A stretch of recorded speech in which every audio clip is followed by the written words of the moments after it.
that legislative agenda.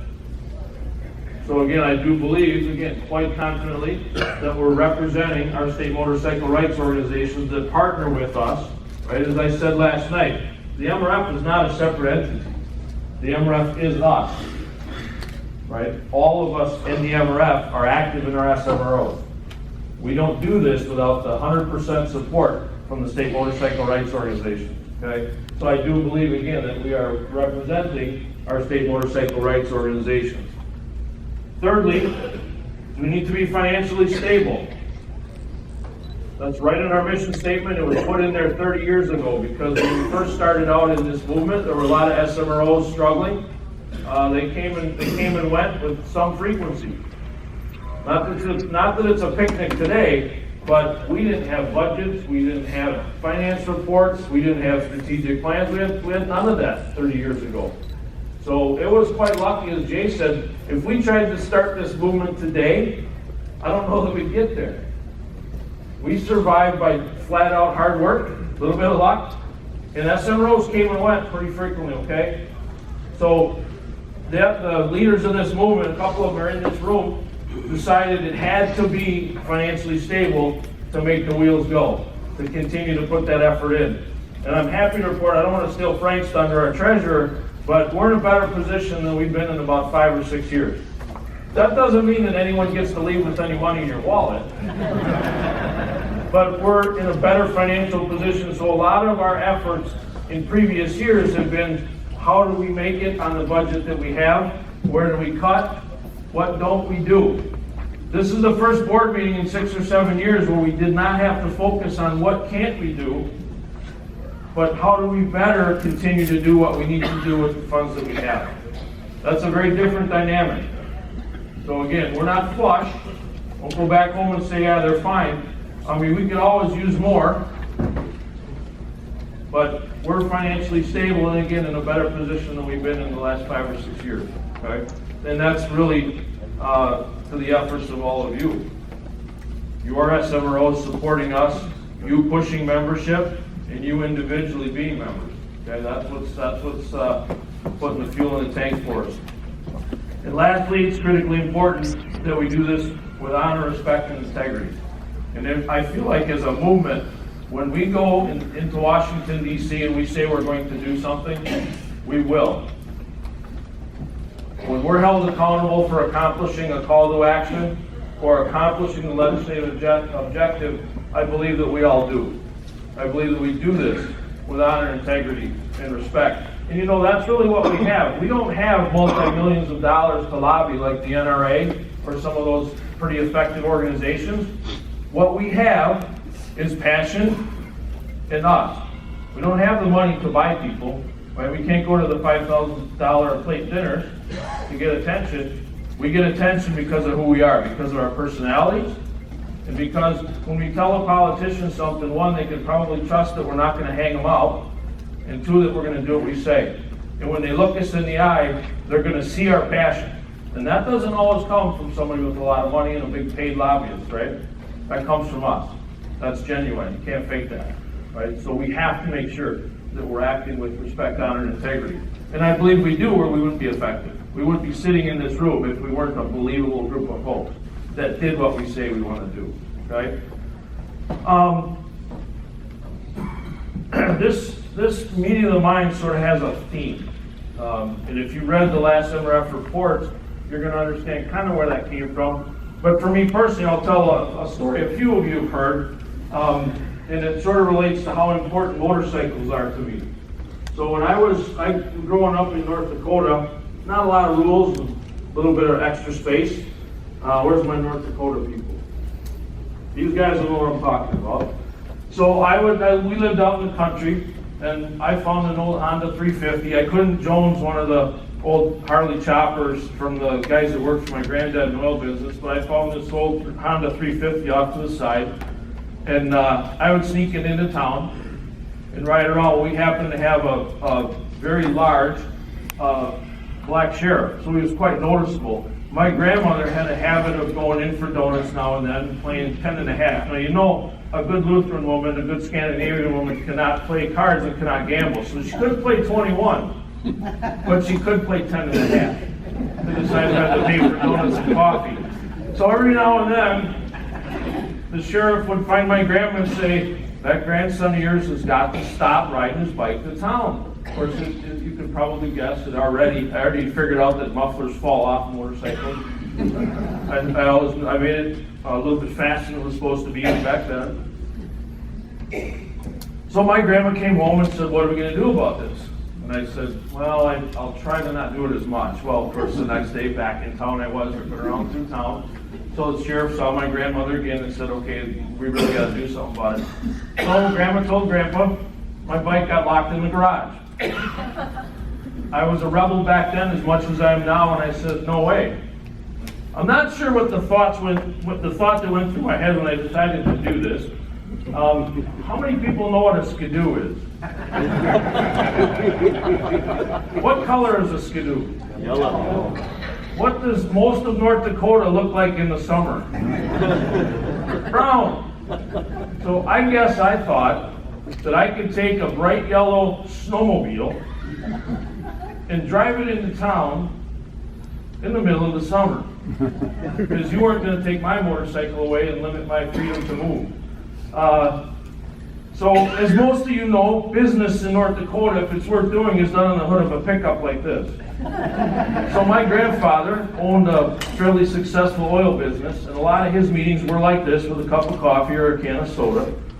And the story is told to me later was my grandfather was around with, literally important businessmen from Halliburton and all kinds of folks from Texas, and they're having a meeting on the hood of the truck.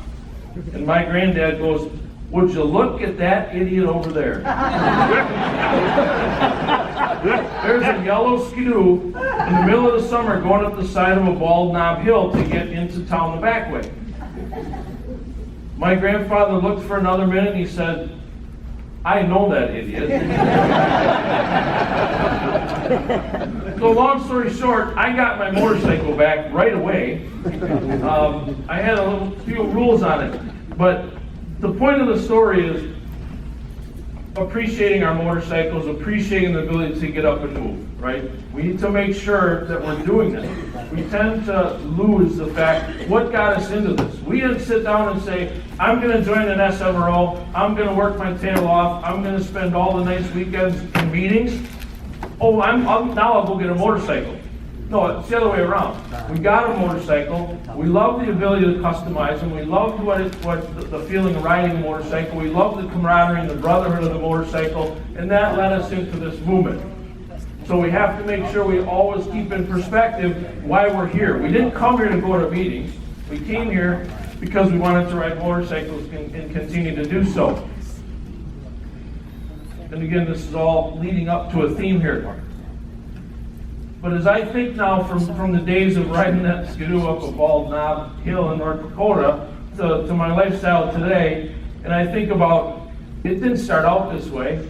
I didn't particularly like a lot of the folks I started to work with when I first joined debate 30 years ago. But you know what?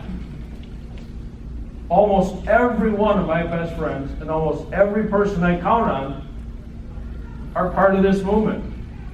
So I treat it with a lot of respect that sometimes we don't tend to do. Some folks will say bikers eat their young. And it confuses me as to why. Why are we so hard on each other? Why do we tear each other up? Because it's so critically important. So stop to think about how valuable motorcycling is. Stop and think about how important those relationships are. Really stop to think about who are your best friends? Who are you going to call when you have a few days? So I think about Dave Dwyer. I break down coming home from Sturgis, first time in 30 years, by the way.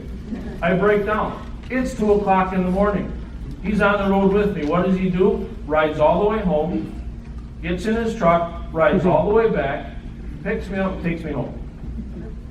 No tow trucks, no staying overnight. It was not a thought. We're going. Okay? I called up Gary Sellers and said, hey, I'm buying a bike from Buzz Udi. I've bought a new bike in 20 years. Buzz Udi is a dealer in the middle of Ohio. That's like 2 states away. But I wanted to make sure I spent my money at someone that supported us. If Buzz isn't here, I'll be surprised, but he's been on the MREF board. He's been a huge contributor to the Motorcycle Riders Foundation, so I wanted to make sure I spent my money in his dealership. I called Gary Sellers. I said, I need a little help. I'm coming into Ohio, picking up a bike. I'm not going to break it in, driving it down the interstate through Chicago, so I'm going to tow it home. You got a minute? He said, I wouldn't miss that for a second. I'm going to go with you. I want to be there when you get that new motorcycle, because that's a cool thing. That's exciting. Who does that? Who goes with you when you buy a new car or new shoes? Do you find people want to go with you when you're buying a bike or you're making decisions on what types to buy? You're going to have a whole line of people helping you do that. I don't have a whole line of people helping me buy shoes, right? It's a special thing. Motorcycling is a precious, special thing. And we need to make sure that what we're doing, and we're starting to pick on each other and kick each other in the nose, we need to step back and think about who's going to come and get me at 2 o'clock in the morning. Who's going to travel half a state away to be there when I sign over a new motorcycle to myself? Who's going to help me load it in the truck? Who's going to call me and say, how do you like the thing? Okay? But I still don't ride it because I just have to look at it and get used to it. Because the other bikes that I've ridden, I think the bike I have here is about 265,000 miles, and I had to bring that one. I was just hoping the old ones would beat up the new one. So far, they haven't. And then I think about closer to home in the movement. So, there was quite an unfortunate incident down in Waco, Texas. I think you'd be hiding under a rock if you didn't know what I'm talking about. So, 2 o'clock in the morning, I send a text to Russell, our club dude. I said, man, I'm thinking about what's going on in Texas. Bang, you know how your phone sits there and it goes zzz on the counter? Within 30 seconds, my phone goes zzz. It's Russell. He goes, me too. Where are you going to find people that are going to lay awake and think about what our brothers and sisters are going through? That's a special thing, folks. We need to make sure that we're appreciating and doing the work to honor that special thing that we got going on between our friends, between our fellow brothers and sisters, and our motorcycling. And I lead into my Australia bikie story. Okay? So as I'm thinking to myself how much I appreciate motorcycles, how important motorcycles are to me, how important the lifestyle and my friends and brothers are in the motorcycling community, I traveled for a living, and I was over in London, England.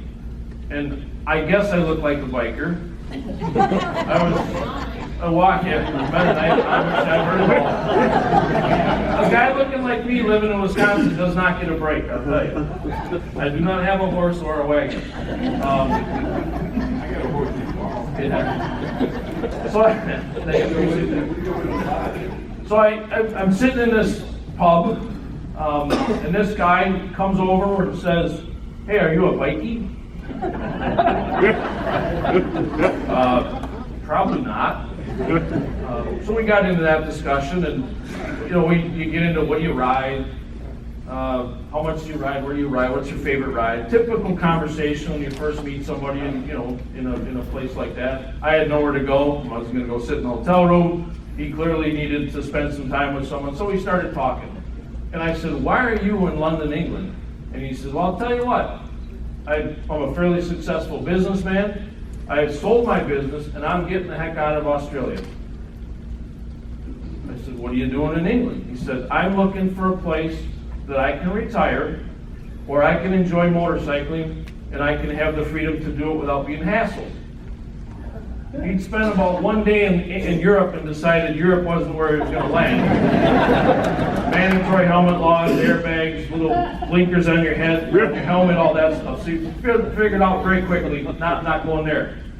So he said, where would you go in the United States if you really wanted to enjoy your freedom? Now, I won't tell you guys which states I said he probably should look at, because that offends somebody. But we had a conversation about the United States and the condition of motorcycling and sort of the state of motorcycling.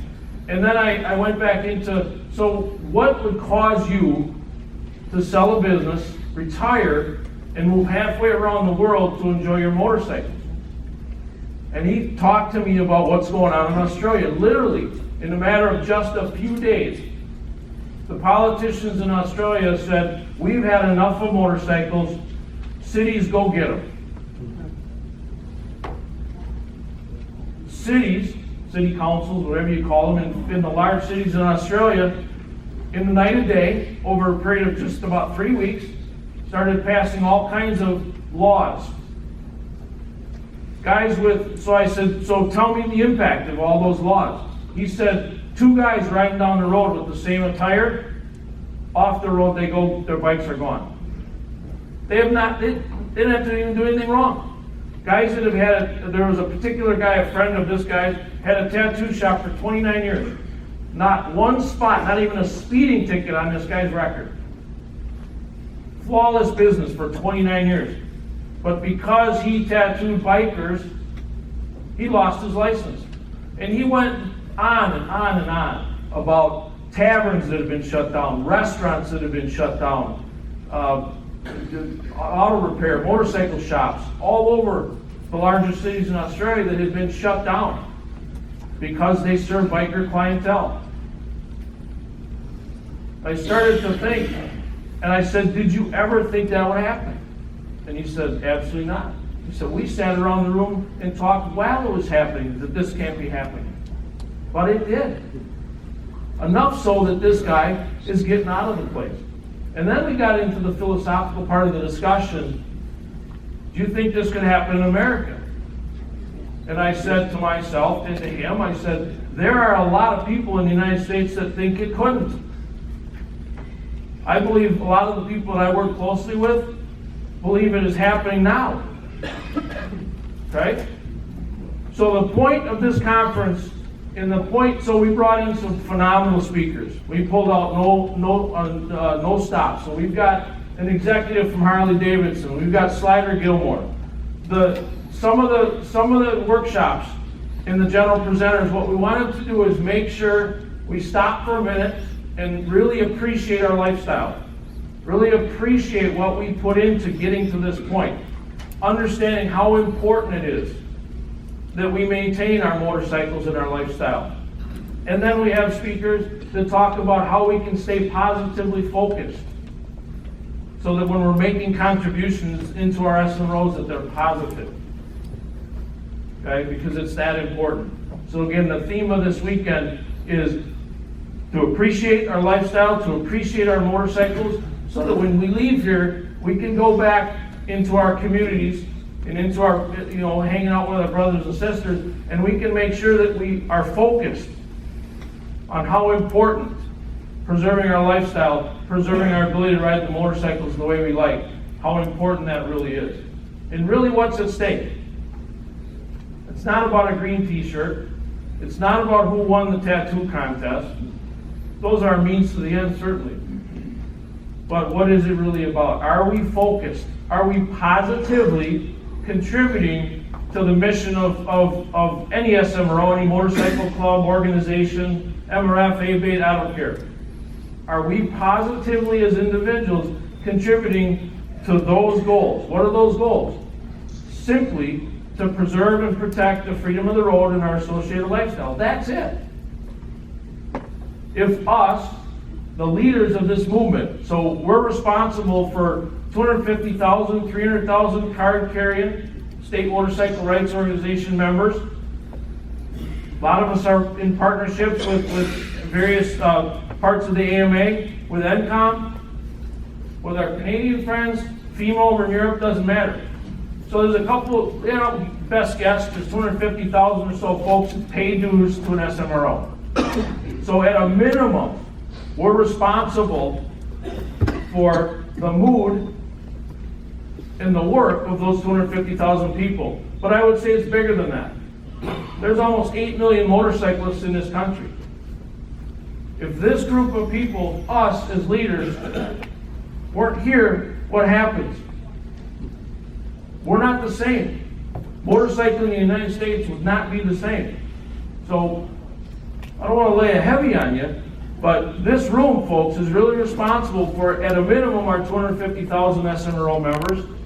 I would suggest we're responsible for our relationships with NCOM and AMA and the confederations in our state, which takes us to 750,000.